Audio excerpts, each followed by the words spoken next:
Welcome to part 2 of Military Spouse New House Moving Home vlog. So I thought with this video I might let you into my world of spreadsheets and how organised we have to be for this move. Now if you're the sort of geek like me that really loves a spreadsheet, you're going to really love this video. If you watch the first one, you'll know that we're in the process of starting to move home to the UK.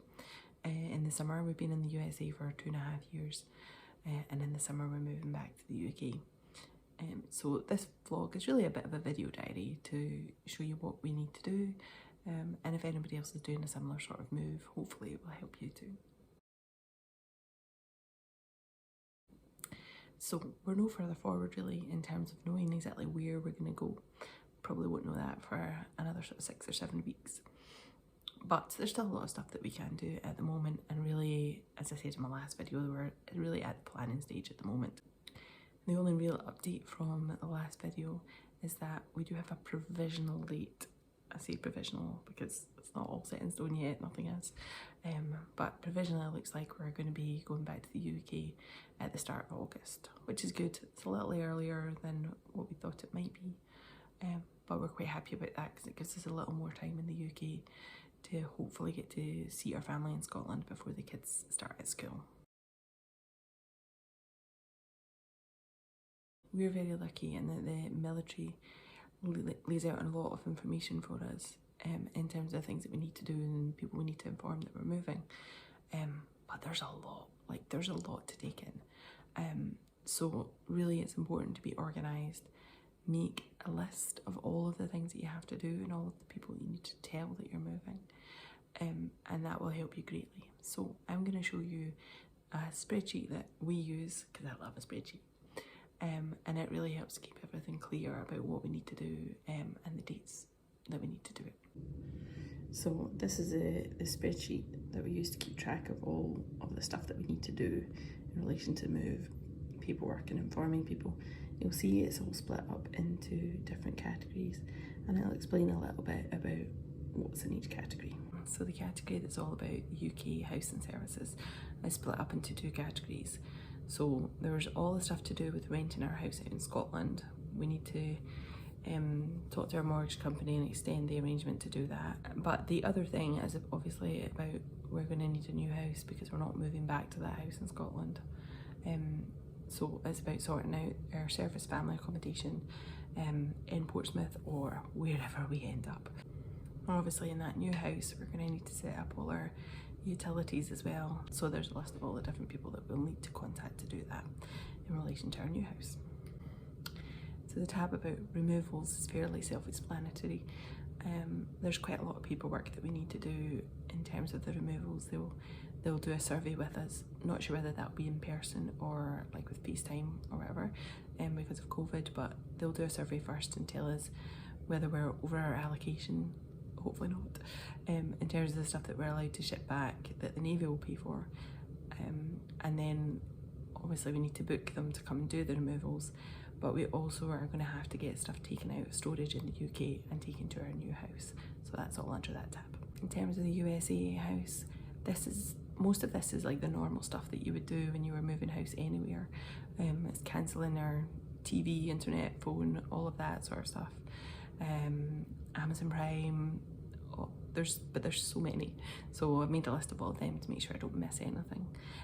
And also we obviously need to make sure the house is very clean when we leave. We need to arrange for the carpets to be cleaned and cleaners to come in and do a proper deep clean of the house once all the furniture is moved out, and informing our landlords of the exact date that we're going to be leaving, obviously when we know that. So under the children tab, obviously this is mostly about the kids' schools, informing the schools here that they're going to be leaving and registering them for new schools in the UK. I would love to be doing that right now, but unfortunately we're going to have to wait until we are allocated a house from service family accommodation before we can do that. So we just need to keep our fingers crossed that there's space in a good school for them. And then there's the finances tab. So this is partly about my husband's salary, making sure that the allowances are all correct. Obviously we get some allowances for being in the US and they all need to stop, and there might be others that we get for being in the UK that we need to change, make sure all of that is accurate. But also we need to inform HMRC that we're going to be living in the UK again, and there's a few bits and pieces like that. So that's what's in the finances tab. There is an other tab as well. There's not very much in that. It's really just things that won't fit into any category. You might have noticed that we've also got a summary tab as well. This is basically to keep track of how much we need to do in each category. And I've got it kind of colour coded for green as if it's completely done, red as if we've done nothing, and orange as if it's kind of in progress. And I really like that system because it helps me see how much we still have to do, but also I can see that we've made a little bit of progress as well, so that's good.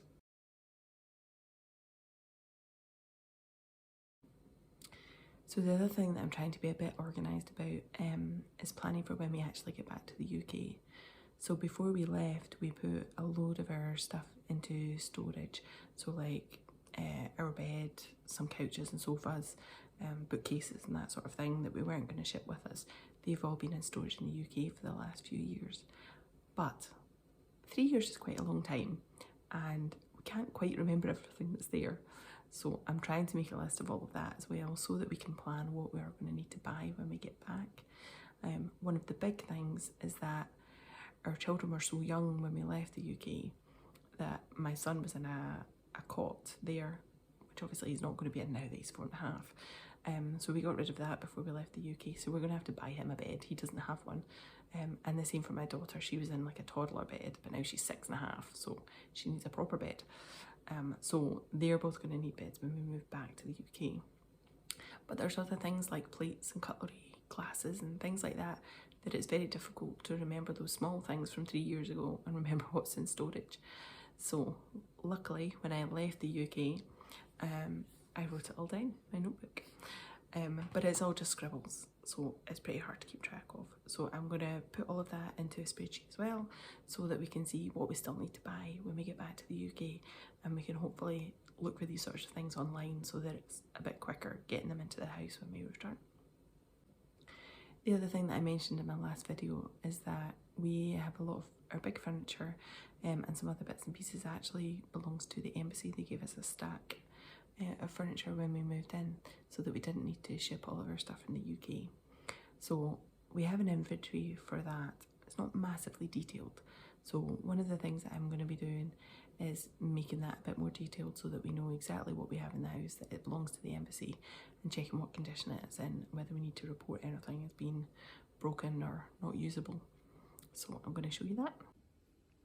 So this is the spreadsheet that I put together to show everything that we have and what we're going to do with it.